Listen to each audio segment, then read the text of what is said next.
ডাস্টবিনের মধ্যে মিলে।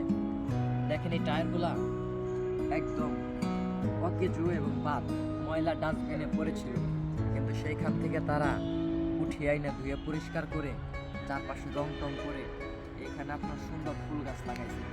অনেকে ভাবেন যে এগুলো হয়তো প্লাস্টিকের ফুল, না, এগুলো একদম রিয়েল জীবন্ত ফুল।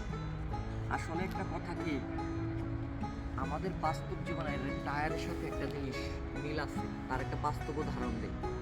যদি হয়তো একটা আবর্জনা ময়লা স্তূপে টায়ারটি পড়েছিল, কিন্তু সেটাকে ধুয়ে পুষে সুন্দর একটা জায়গায় সুন্দরভাবে রূপ দিছে, এখন কিন্তু এই টায়ারটার মূল্য অনেক এবং এটা সৌন্দর্য কিন্তু আগের থেকে এক নতুনের থেকেও আরও 10 গুণ বেড়ে গেছে।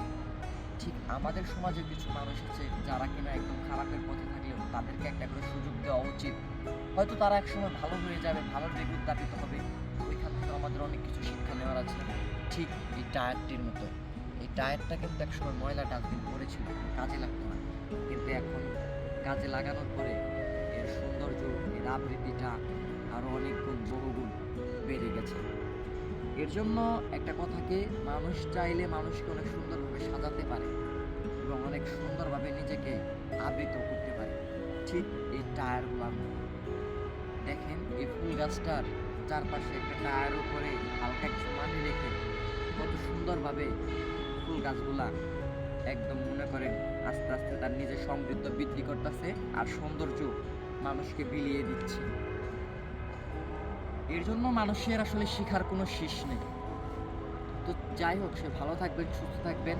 আর আরেকটা কথা, যদি এই জিনিসগুলো আপনার দেখার হয় তাহলে আমাদের বাংলাদেশ উন্মুক্ত বিশ্ববিদ্যালয় এখানে চলে আসতে পারেন। আর এটা কিন্তু আমাদের বাংলাদেশ যে গাজীপুর আছে, গাজীপুর টঙ্গী বুটবাজার ওইখানে অবস্থিত। আমার চারপাশের সৌন্দর্যটা দেখার পর আমি নিজেই কিন্তু একদম মুগ্ধ বলতে পারি। অলরেডি আজান দিয়ে দিছি, কিছু বলতে পারলাম না। সবাই ভালো থাকবেন।